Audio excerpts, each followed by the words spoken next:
آج ہماری حالت کیا ہے؟ میں آپ سے کیا کہوں، اکثریت اس وقت ہمارے عزیز طلبا کی کہ لغویات پہ لگی ہوئی ہے، ان کی راتیں کیسی گزرتی ہیں، ان کے دن کی غفلت میں گزرتے ہیں، اور جو ان کے اوپر ذمہ داری ڈالی گئی اور جو امانت ان کے سپرد کی گئی، کیا کسی لمحے ان کو اس امانت کی ادائیگی کا احساس ہوتا ہے کہ اللہ تبارک و تعالیٰ نے ہم سے کیا چاہا، اور یہ امانت جو اللہ تبارک و تعالیٰ نے ہمیں دی، اور یہ امانت حقیقت میں ایسی نہیں ہے کہ جو صرف آپ سے متعلق ہے، یہ امانت امت کی ہے، یہ امانت آپ کے گھروں کی بھی ہے، اور یہ امانت آپ کی بھی ہے۔ کیا اس امانت کو ہم پوری طرح ادا کرنے کے لیے تیاری کرتے ہیں؟ کیا اپنے وقت کی ہم حفاظت کرتے ہیں؟ کیا اپنے وقت کو ہم صحیح استعمال کرتے ہیں، یا یہ کہ اپنے اوقات کو ہم اس طرح ضائع کرتے ہیں کہ اگر میں یہ کہوں کہ ہم آسانی کے ساتھ اپنے دشمنوں کے اعلی کار بنتے ہیں تو ایک لمحے کے لیے بھی شاید یہ بات غلط نہ ہوگی۔ میں آپ سے کیا کہوں، جب موبائل ایجاد ہوا تو یہودیوں کی طرف سے یہ بات سامنے آئی کہ ایسی چیز ہم نے ایجاد کر دی ہے کہ مشرقی قومیں تو خاص طور سے مسلمان نوجوان اس کے اعلی کار بنیں گے، اور اس کے نتیجے میں وہ ایسے غلط راستوں کی طرف جائیں گے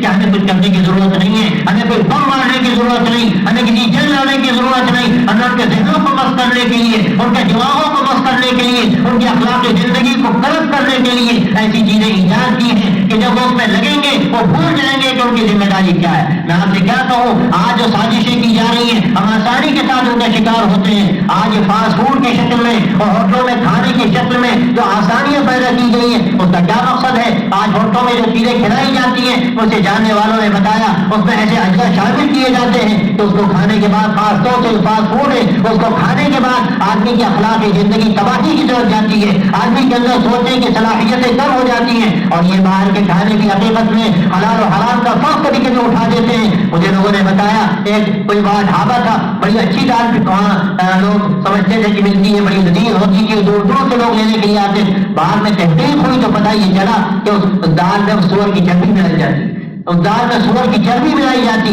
آپ جانتے ہیں کہ یہ سور کی چربی آدمی کھائے گا، کوئی حصہ اس کا اگر جسم کے اندر جائے گا اس کا نتیجہ کیا ہوگا؟ آدمی سور کی صفات اپنے اندر پیدا کرے گا، غلاظت پیدا کرے گا، وہ گندگی اپنے اندر اتار لے گا، اور اس کے بعد کیا اسے کسی شفافیت کی امید ہے؟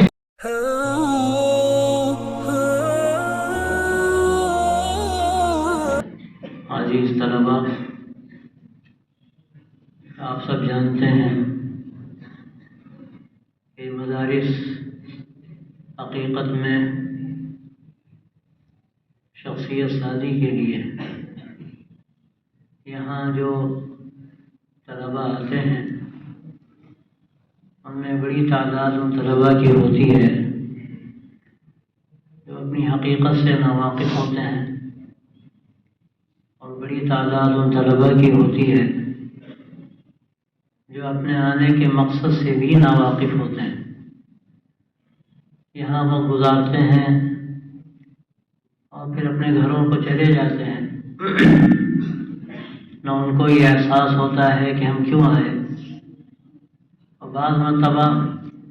گھر والوں کو بھی جس طرح احساس ہونا چاہیے وہ نہیں ہوتا، اور ان کے مطالبے کچھ اور ہوتے ہیں جو مطالبے ان مدارس کے مقاصد سے بالکل مناسبت نہیں رکھتے۔ میں دیکھ رہا ہوں کہ اسی طرح سال پہ سال گزرتے ہیں اور طلباء کی کھیپ کی کھیپ آتی ہے اور جاتی ہے۔ یہ ہمارے لیے اور آپ سب کے لیے اور مدارس کے لیے ایک لمحہ فکریہ ہے۔ سچی بات یہ ہے کہ یہ مدارس جو قیمت رکھتے ہیں، ان کا جو مقصد ہے، اگر ہم اس سے واقف نہ ہوں اور اسی طرح ہم سال پہ سال گزار لیں اور اپنے گھر کو چلے جائیں تو یہ ہم سب کے لیے بڑے نقصان کی بات ہے۔ ہم نے بہت کچھ کھویا لیکن کیا پایا؟ اگر آپ غور کریں ممکن ہے آپ سوچیں کہ ہم نے کیا کھویا، ہم نے کیا لگایا؟ ہمیں تو کھانا بھی فری مل گیا اور رہنے کی بھی سہولت حاصل ہوئی، لیکن میرے بھائیو آپ کو احساس نہیں ہے کہ سب سے زیادہ دنیا میں جو قیمتی چیز ہے وہ وقت ہے۔ وقت سے زیادہ کوئی قیمتی چیز نہیں۔ ساری دنیا کی دولت ایک طرف اور دنیا کے مناصب ایک طرف، لیکن اللہ نے جو وقت دیا ہے اس وقت کی قیمت اتنی زیادہ ہے کہ اس کو آدمی اگر صحیح استعمال کرتا ہے تو اسی وقت کو نہ جانے وہ کہاں سے کہاں پہنچا دیتا ہے،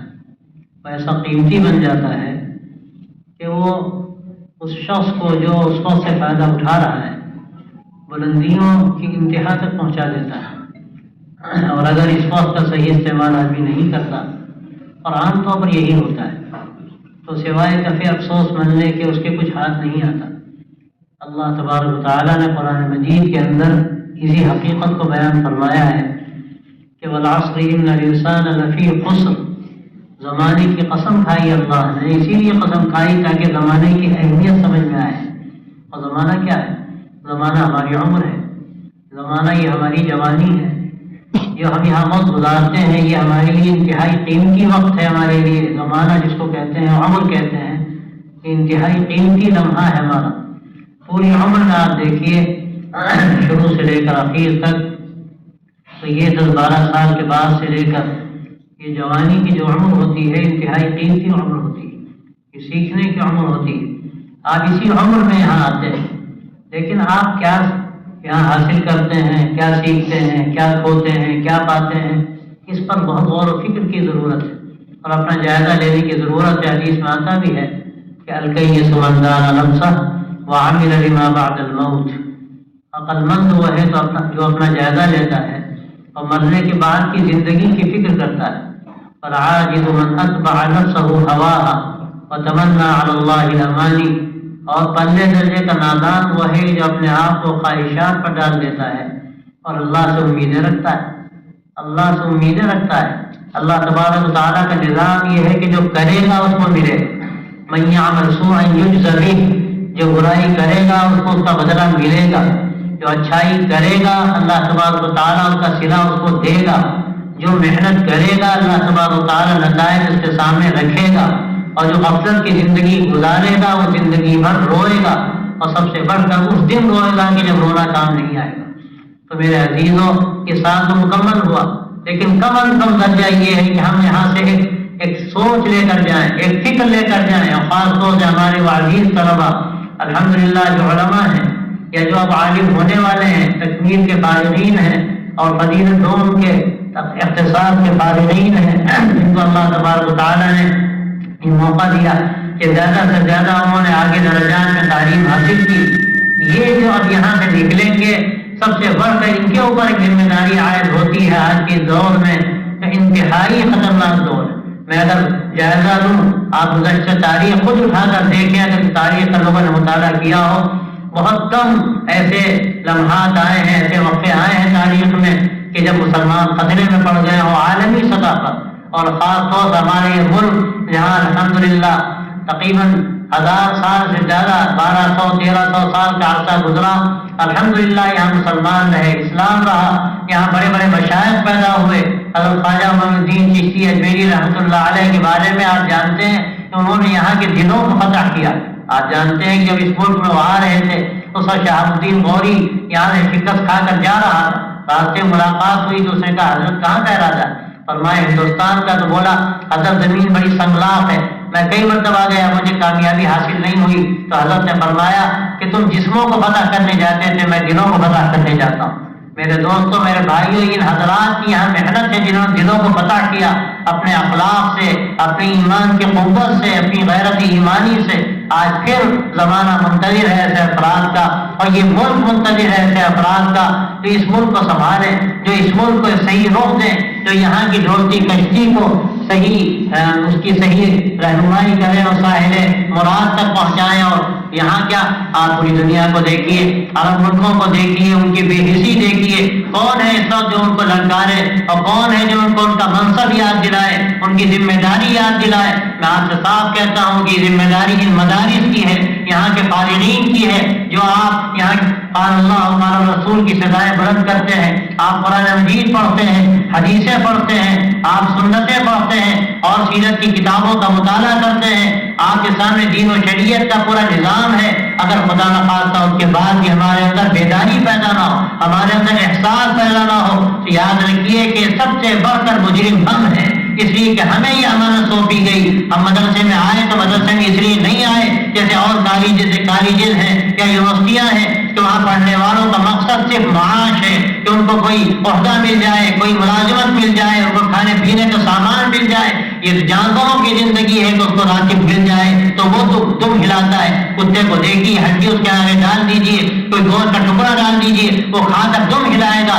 ہماری زندگی کتوں اور جانوروں کی نہیں ہے کہ ہم بھی دم ہلائیں گے اگر ہمیں راتب مل جائے. ہماری زندگی الگ ہے. یہ حقیقت میں وراثت ہے اللہ کے نبی صلی اللہ علیہ وسلم کی, حضرات انبیاء کی, جن کا دنیا میں آنے کا مقصد ہی دنیا کو صحیح راستہ بتانا, انسانیت سکھانا, اللہ سے ان کا رشتہ قائم کرنا, یہ ان کے دنیا میں آنے کا بنیادی مقصد تھا. اور واقعہ یہ کہ مدارس کا یہی مقصد ہے. ہم یہاں تعلیم حاصل کرتے ہیں تو اسی لیے تعلیم حاصل کرتے ہیں کہ ہم اس کار نبوت کو سنبھالیں. اللہ کے نبی صلی اللہ علیہ وسلم نے جس کام کے لیے, جس دعوت کے لیے, جس مشن کے لیے, جس دین کے لیے اور جس شریعت کے لیے اپنا سب کچھ نچھاور کیا, مکہ چھوڑا جو آپ کا وطن تھا, آپ صلی اللہ علیہ وسلم کے دندان مبارک شہید کیے گئے, آپ کے شہید کرنے کی سازشیں کی گئیں, آپ کے چہیتے شہید کیے گئے, آزاد صحابہ کی اتنی بڑی تعداد شہید ہوئی, لیکن اس کے باوجود آپ صلی اللہ علیہ وسلم کا حال یہ کہ ابو طالب نے جب آپ کو بلایا اور کہا اے بھتیجے اب لوگ مجھ سے کہتے ہیں اور میں آپ کا بوجھ نہیں اٹھا سکتا, تو حضرت صلی اللہ علیہ وسلم نے فرمایا کہ چچا جان اگر آپ میرے ایک ہاتھ میں سورج رکھ دیں اور ایک ہاتھ میں چاند رکھ دیں تو میں اس کام سے باز نہیں آؤں گا, یہاں تک کہ یا تو اللہ تبارک و تعالیٰ اس امر کو لوگوں کے سامنے کھول دے یا میرا کام تمام ہو جائے. یہ کار نبوت ہے جو اللہ تبارک و تعالیٰ نے آپ کے سپرد کیا ہے. لیکن میرے عزیزوں, میرے دوستوں, ہم غور کریں اپنی زندگی پر کہ ہم مدرسوں میں گزارتے ہیں, ہم کس حد تک اس امانت کو سمجھتے ہیں, اپنی ذمہ داری کو سمجھتے ہیں, اس کار نبوت کو سمجھتے ہیں. اللہ کے نبی صلی اللہ علیہ وسلم نے جو امانت ہمارے سپرد کی, ہمارے بڑوں کے سپرد کی, انہوں نے وہ امانت ہم تک منتقل کی, کیا ہم اس کے محافظ ہیں, کیا ہم اس کو دوسروں سے منتقل کرنے کا جذبہ رکھتے ہیں. ہمیں یہاں کی زندگی پر غور کرنے کی ضرورت ہے. اب جو طلبا یہاں موجود ہیں اور رہیں گے, آئندہ سال و تعلیم اپنے مکمل کریں گے, ان کو بھی سوچنے کی ضرورت ہے. تو یہاں سے جانے والے ہیں ان کو بھی سوچنے کی ضرورت ہے,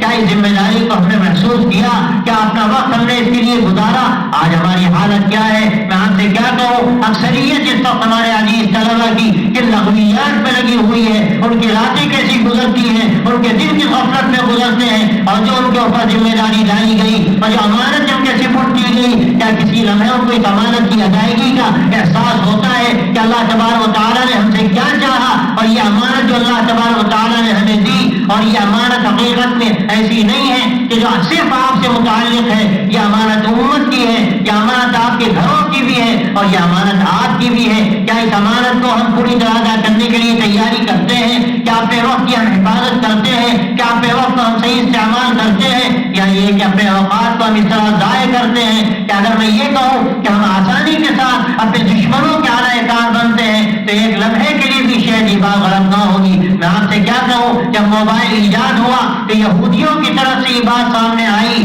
کہ ایسی چیز ہم نے ایجاد کر دی ہے کہ مشرقی قومیں تو خاص طور سے مسلمان نوجوان اس کے اعلی کار بنیں گے, اور اس کے نتیجے میں وہ ایسے غلط راستوں کی طرف جائیں گے کہ ہمیں کچھ کرنے کی ضرورت نہیں ہے, ہمیں کوئی بم مارنے کی ضرورت نہیں, ہمیں کسی جنگ لڑنے کی ضرورت نہیں. ہمیں ان کے ذہنوں کو بس کرنے کے لیے, ان کے دماغوں کو بس کرنے کے لیے, ان کی اخلاقی زندگی کو غلط کرنے کے لیے ایسی چیزیں ایجاد کی ہیں کہ جب وہ اس میں لگیں گے وہ بھول جائیں گے کہ ان کی ذمہ داری کیا ہے. میں آپ سے کیا کہوں, آج جو سازشیں کی جا رہی ہیں ہم آسانی کے ساتھ ان کا شکار ہوتے ہیں. آج یہ فاسٹ فوڈ کی شکل میں اور ہوٹلوں میں کھانے کی شکل میں جو آسانیاں پیدا کی گئی ہیں, اس کا کیا مقصد ہے. آج ہوٹلوں میں جو چیزیں کھلائی جاتی ہیں اسے جاننے والوں نے بتایا اس میں ایسے اجزاء شامل کیے جاتے ہیں کہ اس کو کھانے کے بعد, خاص طور سے فاسٹ فوڈ ہے, اس کو کھانے کے بعد آدمی کی اخلاق زندگی تباہی کی طرف جاتی ہے, آدمی کے اندر سوچنے کی صلاحیتیں کم ہو جاتی ہیں, اور یہ باہر کے کھانے بھی حقیقت میں حلال و حرام کا فرق کبھی کبھی اٹھا دیتے ہیں.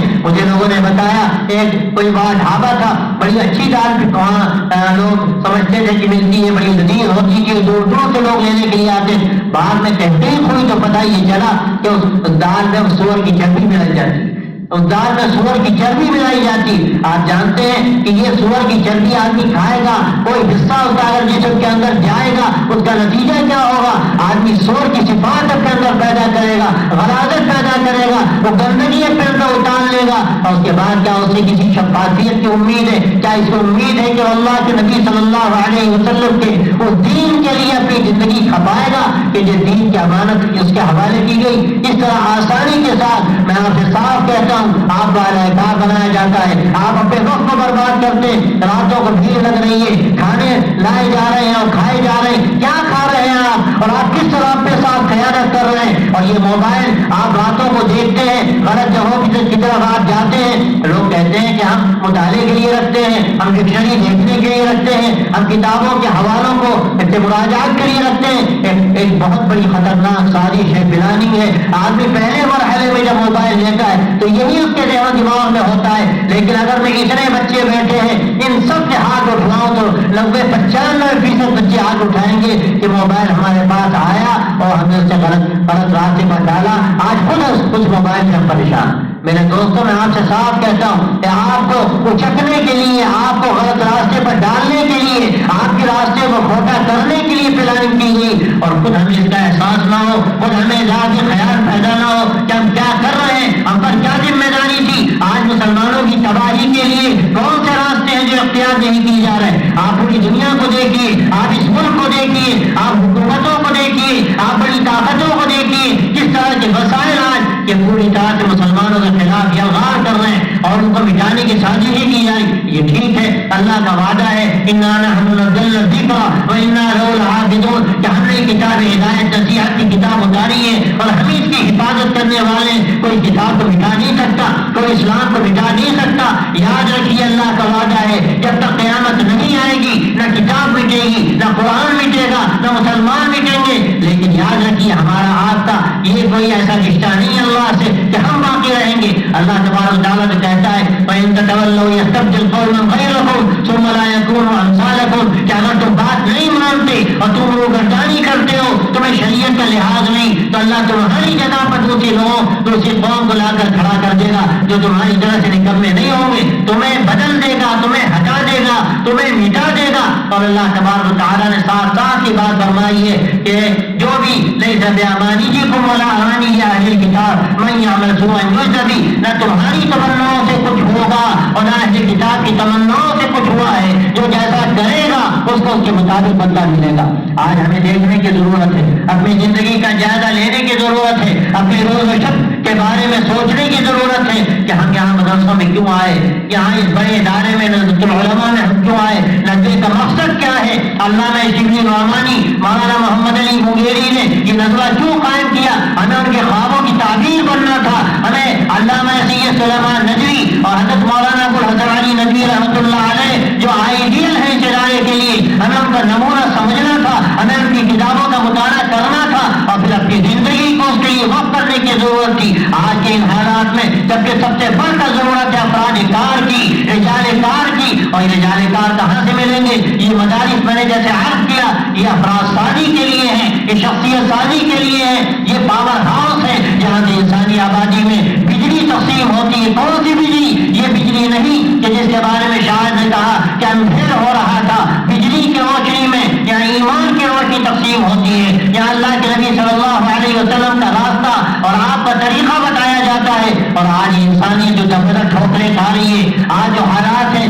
سچی بات تو یہ ہے انسان متلاشی ہے, انسان متلاشی ہے. سچے انسانوں کا, ایسے لوگوں کا جو صحیح راستہ بتانے والے ہوں, جن کے اندر قربانی کا جذبہ ہو, جو اپنی زندگی خود نہ جیتے ہو بلکہ اپنی زندگی اور دوسروں کی خاطر بسر کرتے ہو اور قربانی کا جذبہ رکھتے ہو. آج اگر امید ہے, میں پھر کہتا ہوں امید آپ سے ہے, امید آپ سے ہے, زمانہ آپ کا منتظر ہے. آپ کیا کرتے ہیں, آپ کی صفات کے ساتھ یہاں سے نکل کر جاتے ہیں. آپ دیکھیے کیا ہوتا ہے, چھٹی ہوئی آپ یہاں سے نکلے, کیا کوئی امتیاز ہے کہ ہمارے مدرسے کے طلبا ہیں, ان کے اندر اخلاق ہے, ان کی نگاہیں نیچی ہیں, یہ ہر غلط کام سے بچتے ہیں, ان کو دیکھ کر محسوس کیا جاتا ہے کہ کسی مدرسے کے طالب علم ہے کہ اللہ کے نبی صلی اللہ علیہ وسلم کی امتی ہے. آج ہماری بد اخلاقیوں نے ہمیں ایسی جگہ پہنچا دیا کہ ہماری بد اخلاقیوں کے نتیجے میں اللہ کے نبی صلی اللہ علیہ وسلم کے کردار پر اور آپ کی زندگی پر پیچھا اچھالا جا رہا ہے. میں سمجھتا ہوں کہ اس کے سب سے بڑے مجرم ہم ہیں.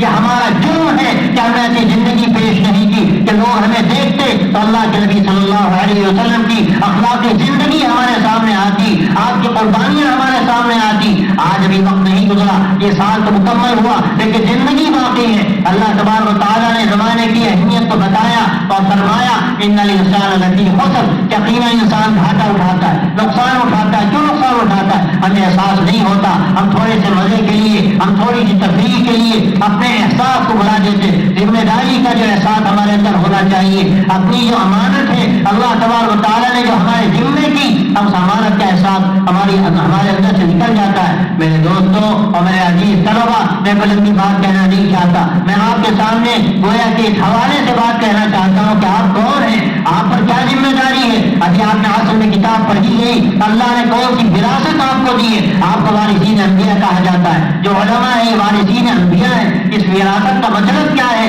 وہی درد، وہی طلب، وہی کوہن کہ اپنی زندگی ہم قربان کر دیں گے، لیکن اللہ کے دین کے خاطر، اللہ کے نبی کے مشن کی خاطر ہم ساری زندگی کر دیں گے اور اس کے لیے اپنے آپ کو کھپائیں گے اور لگائیں گے۔ والذین جاہدوا فینا لنہدینہم سبلنا، اللہ تعالیٰ صاف کہتا ہے جو ہمارے لیے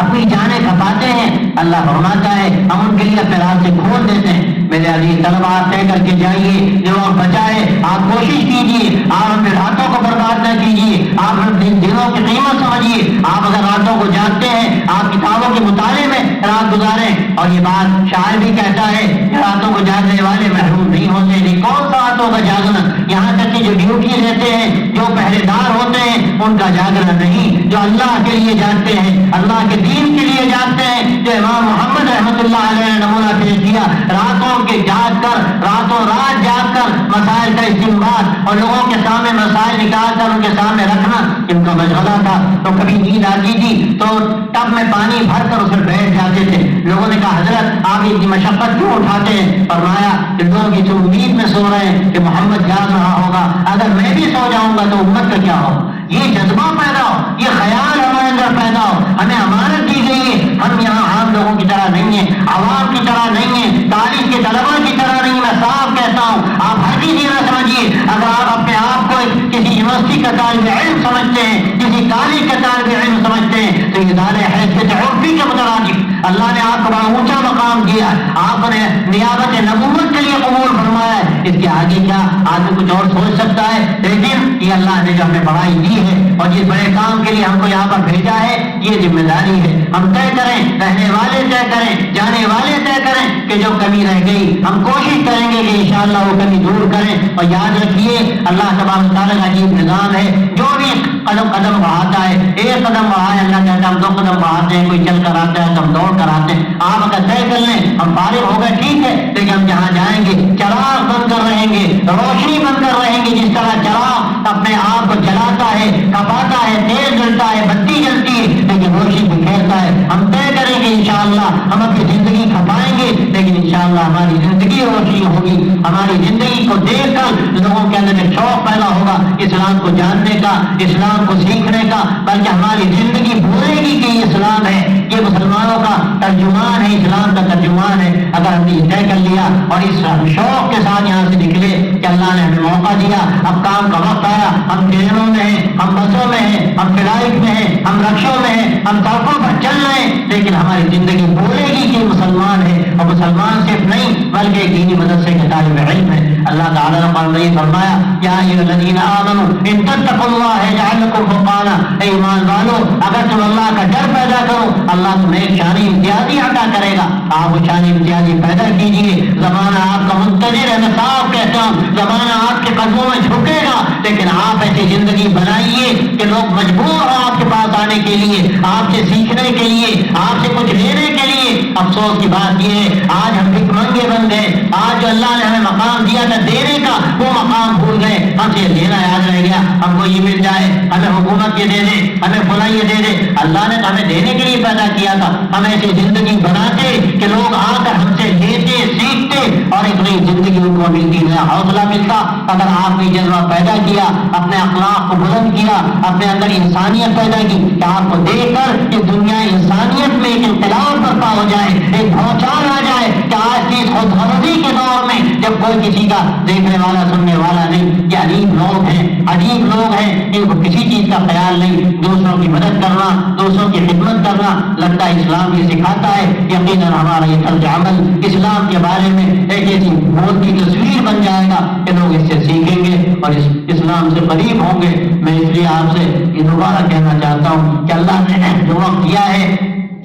اس وقت کی قیمت کو سمجھیے، اور اللہ تبارک و تعالیٰ نے صاف کہا کہ الذین آمنوا وعملوا الصالحات وتواصوا بالحق وتواصوا بالصبر، کہ یقیناً جنہوں نے اچھے کام کیے اور اس کے ساتھ ساتھ ایمان مضبوط کیا، اور پھر جو ذمہ داری اس امت دعوت کی ہے کہ سچائیوں کی تلقین کی، سچائیوں کو عام کیا اور راستے کی مشقتوں کو برداشت کرنے کا بھی مزاج بنایا، تو یقیناً یہ چار چیزیں ایسی ہیں جو ہمارے وقت کو قیمتی بناتی ہیں، اور ان چاروں چیزوں کو سیکھنے کے لیے، اپنی زندگی میں اتارنے کے لیے، اس کا نمونہ نمائندہ بننے کے لیے اللہ نے ہم کو یہاں پر بھیجا ہے۔ آپ اپنے وقت کی قیمت کو سمجھیے، اور امتحان قریب ہے، جتنا آپ محنت کر سکیں محنت کیجیے، لیکن یاد رکھیے جو فرائض ہیں وہ فرائض ہیں، نمازوں کا اہتمام، جماعت کا اہتمام، سنتوں کا اہتمام، اللہ سے سچا تعلق، یہ اگر آپ کی زندگی کے اندر ہے تو آپ کا یہ علم روشنی ہے، آپ کی زندگی روشنی ہے، یہاں تک کہ آپ کی چلن پھرن روشنی ہے، اور انشاءاللہ یہ روشنی جب عالم انسانیت تک پہنچے گی تو آپ خود سراپا روشنی بن کر چمکیں گے،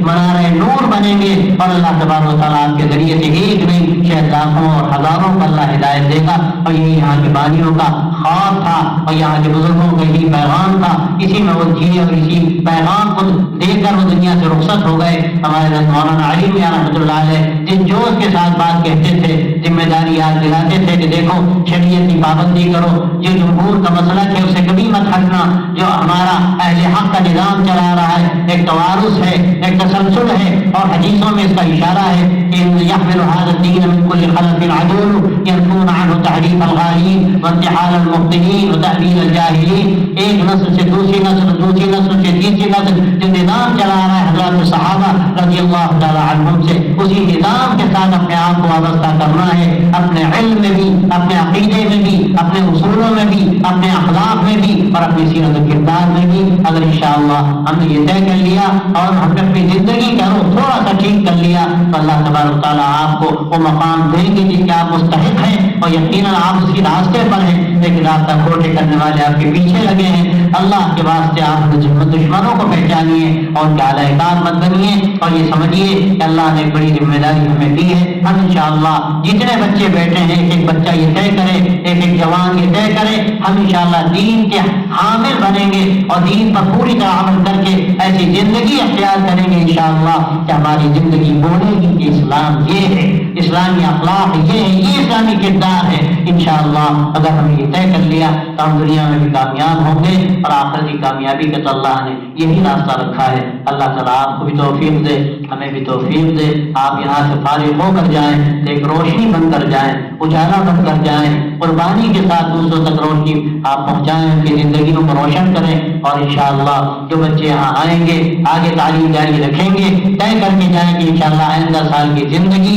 ہماری بالکل یکساں مختلف زندگی ہوگی، اور دنیا دیکھے گی کہ یہاں پڑھنے والے کس سطح کے ہوتے ہیں، ان کی اخلاقی سطح کیا ہے، ان کے ایمان کی سطح کیا ہے، کس قدر وقت کی پابندی ہے، وہ کبھی سڑک پر بے وقت نظر نہیں آتے، غلط کاموں میں نظر نہیں آتے۔ اور ایسی باتوں کو میں ذکر ہی کیا کروں کہ اس مقدس جگہ پر ان کا ذکر کرنا بھی شاید ایک طرح کی خیانت ہو یا انتہائی بے ادبی ہو، وہ آپ سب سمجھتے ہیں اور جانتے ہیں، اور اللہ تعالیٰ نے قرآن مجید میں فرمایا بھی ہے الانسان علی نفسہ بصیرہ ولو القی معاذیرہ، انسان اپنے آپ کو خوب جانتا ہے، چاہے لاکھ عذر تلاشے، ہمیں عذر نہیں تلاشنے ہیں، اپنی حقیقت کو سمجھنا ہے اور اپنے آپ کو اس قادر بنانا ہے کہ اللہ تعالیٰ ہم سے دین کا کام لے۔ علماء ربانیین کا جو مقام ہے، ان کا جو کام ہے، اور دعاء مخلصین کا جو کام ہے، ان کا جو پیغام ہے، انشاءاللہ اسی فہرست میں ہم مبارک سلسلے میں ہم اپنے آپ کو شامل کریں گے، اس کے لیے اپنے آپ کو تیار کریں گے، اور اس کے لیے ہم قربانی دیں گے۔ اللہ تعالیٰ ہم سب کو توفیق دے۔ آپ حضرات کو اللہ تبارک تعالیٰ ایک ایک طالب علم کو میں دعا کرتا ہوں اور ہمیشہ دعا کرتا ہوں کہ آپ میں سے اللہ تعالیٰ ایک ایک طالب علم کو خدمت دین کے لیے قبول فرمائے، اور اپنے نبی صلی اللہ علیہ وسلم کے مشن کے لیے قبول فرمائے۔ وآخر دعوانا الحمدللہ۔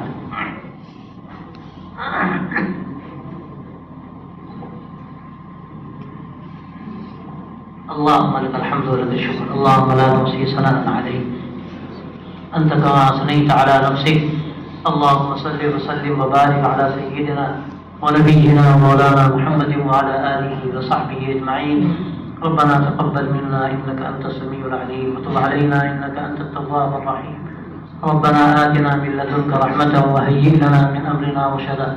اللهم إنا نسألك علما نافعا وقلبا خاشعا ولسانا ذاكرا وعملا متقبلا اللهم علمنا ما ينفعنا وانفعنا بما علمتنا وزدنا علما وعملا يا أرحم الراحمين اللهم إنا نعوذ بك من علم لا ينفع ومن قلب لا يخشع ومن نفس لا تشبع ومن دعاء لا يسمع ومن دعوة لا يستجاب لها اللهم إنا نسألك الهدى والتقى والعفاف والغنى اللهم إنا نعوذ بك من جهد البلاء ودرك الشقاء وسوء القضاء وشماتة الأعداء اللهم إنا نسألك خير ما سألك منه نبيك سيدنا محمد صلى الله عليه وسلم ونعوذ بك من شر ما استعاذك منه نبيك سيدنا محمد صلى الله عليه وسلم اللهم أنت المستعان وعليك البلاغ ولا حول ولا قوة إلا بالله اے اللہ محض اپنے فضل سے آج کے اس اجتماع کو قبول فرما جمع ہونے کو قبول فرما یا اللہ ہمارے بچوں کو دین کے لیے قبول فرما دین کی خدمت کے لیے قبول فرما اپنے نبی صلی اللہ علیہ وسلم کے مشن کے لیے قبول فرما یا اللہ ان کو حقیقت میں نبوت کی نیابت نصیب فرما یا اللہ جو درد ہے جو وراثت ہے آپ صلی اللہ علیہ وسلم کی علم کی وراثت درد کی وراثت ایمان کی وراثت اے اللہ یہ وراثت ان بچوں تک منتقل فرما ان میں سے ایک ایک طالب علم کو یا اللہ تو حقیقی معنوں میں طالب علم دین بنا اس کے اندر علم کا چسکا پیدا فرما دین کی ایک طرف پیدا فرما شوق پیدا فرما یا اللہ ہماری غلطیوں پر ہمارا معاوضہ فرما ہم تجھ سے توبہ کرتے ہیں ہم سے کوتاہیاں ہوئی ہیں اور اس کا اعتراف کرتے ہیں اے اللہ آج کی شب کو ہم سب کے لیے مبارک بنا دے ہماری زندگی میں اس کو ایک تبدیلی کا ذریعہ فرما دے یا اللہ ہمیں اپنی محبت نصیب فرما اپنے نبی صلی اللہ علیہ وسلم کی محبت نصیب فرما یا اللہ دین کے لیے ہمیں قربانی کا ہمیں جذبہ عطا فرما اس کے لیے ہمیں قربان ہونے کی توفیق عطا فرما یا اللہ اپنے نبی صلی اللہ علیہ وسلم نے جو قربانی دی سب کچھ نچھاور کیا اے اللہ ہمیں کسی درجے میں آپ صلی اللہ علیہ وسلم کی زندگی کا عکس نصیب فرما اے اللہ آج کے ان حالات میں ہمیں ایسا بنا دے کہ ہم عالم میں ہدایت کا ذریعہ بنے اس ملک میں ہدایت کا ذریعہ بنے یا اللہ ہمارے ذریعے سے دلوں کو ہدایت کے لیے کھول دے اور یا اللہ ہمیں ایسی ایمانی زندگی عطا فرما اخلاقی زندگی عطا فرما کہ دوسروں کی زندگیوں کے اندر وہ بہتر تبدیلی پیدا کر دے یا اللہ ہمیں سچی توبہ نصیب فرما ہم سے جو گناہ ہوئے ہیں کوتاہیاں ہوئی ہیں اے اللہ ہم اس کا اعتراف کرتے ہیں اے اللہ کی طرف سے ہم کو معاف فرما دے اے اللہ ہمارا معاوضہ نہ فرما اور ہمیں ایک نئی زندگی اور نیا حوصلہ عطا فرما ایک نیا عزم عطا فرما اور دین کے لیے مر مٹنے کا یا اللہ ہمیں ایک ایسا ارادہ اور ایسا حوصلہ عطا فرما کہ اللہ جس میں کبھی کمی نہ ہو ہمیں اس کے لیے قبول فرما یا اللہ اس ادارے کی حفاظت فرما یا اللہ عالم کے لیے اس کو ہدایت کا مرکز بنا اس کے لیے اس کو قبول فرما اور ہر طرح کی شرور و فتن سے آفتوں و بلاؤں سے اور ہر طرح کی سازشوں سے اے اللہ تو اس ادارے کی حفاظت فرما یہاں کے اساتذہ کی حفاظت فرما یہاں کے طلباء کی حفاظت فرما یہاں کے کام کرنے والوں کی حفاظت فرما اور یا اللہ جو حاسدین ہیں اور جو اہل حکومت ہیں اور یا اللہ جو اہل طاقت ہیں ان کے غلط ارادے ہیں یا اللہ ان کو ناکام بنا دے یا اللہ ان کے ارادوں میں ان کو ناکام بنا دے یا اللہ ان کی سازشوں کو مکڑی کی جالوں کی طرح صاف کر دے یا اللہ ان کو جھاڑوں پھیر دے اور یا اللہ اہل ایمان کی اس ملک میں خاص طور سے حفاظت فرما مسجدوں کی حفاظت فرما مدرسوں کی حفاظت فرما مراکز کی حفاظت فرما اور دین کے کام کرنے والوں کی حفاظت فرما یا اللہ اپنے فضل و کرم سے جب تک تیرا فیصلہ ہے ہمیں ایمان کے ساتھ باقی رکھ وقت آئے تو ایمان کے ساتھ دنیا سے اٹھا اور اپنے بندوں میں ہمارا حشر فرما وصلی اللہ تعالی علی خیر خلقہ سیدنا و نبینا و مولانا محمد وعلی آلہ و صحبہ اجمعین برحمتک یا